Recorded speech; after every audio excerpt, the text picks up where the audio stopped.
உங்களை எப்படி உங்க லைஃப் இப்ப இருக்கிற லைஃப்ல இருந்து இம்ப்ரூவ்மெண்ட் பண்ண முடியும் பாருங்க. ஏன் இது எல்லாமே நான் சொல்றேன்னு பாத்தீங்கன்னா, இந்த உலகத்துல இருக்க எல்லாருமே பாத்தீங்கன்னா ஏதோ ரீசனுக்காக தான் வந்து எதுக்கு நம்மள யூஸ் பண்றாங்கன்னு பாத்தீங்கன்னா, எல்லாருமே வந்து யூஸ் பண்றது ஒரே காரணம் தான்.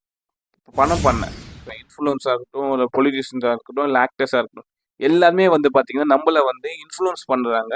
நம்ம வந்து அவங்க மேல அட்ராக்ட் ஆகி அவங்கள ஃபாலோ பண்றோம். நிறைய லேர்னிங் ப்ராசஸோட நீங்க போயிட்டு ஒருத்தவங்களை ஃபாலோ பண்றீங்க. புது புது விஷயத்த வந்து நீங்க கத்துக்கணும்னு நினைக்கிறீங்கன்னா ரொம்ப ரொம்ப நல்ல விஷயம் அது. Hard work plus smart work ரெண்டுத்தையுமே வச்சு உங்க லைஃப்ல நெக்ஸ்ட் என்ன பண்ணலாம்னு யோசிங்க. உங்களோட பர்சனாலிட்டி டெவலப் பண்ண பாருங்க. கம்யூனிகேஷன் இன்னும் டெவலப் பண்ண பாருங்க. உங்களோட பாடியை ஷேப் பண்ணுங்க. ஒரு தேவையான விஷயத்துக்கு உங்க மணியை ஸ்பெண்ட் பண்ண யோசிங்க. பாருங்க, இப்போ இருக்கிற இன்ஃப்ளூயன்சர்ஸ் எல்லாருமே வந்து இதை பத்தி பேசிக்கிட்டு இருக்காங்க. நானுமே இதை பத்தி பேசணும்னு நினைச்சேன். எனக்குள்ள இருக்கிற ஒரு விஷயத்த வந்து நான் உங்ககிட்ட ஷேர் பண்ணணும்னு நினைச்சேன். யூஸ்ஃபுல்லா இருந்தா எடுத்துக்கோங்க, யூஸ்ஃபுல்லா இல்லைன்னா விட்டுருங்க. சரிங்களா? நம்ம நெக்ஸ்ட்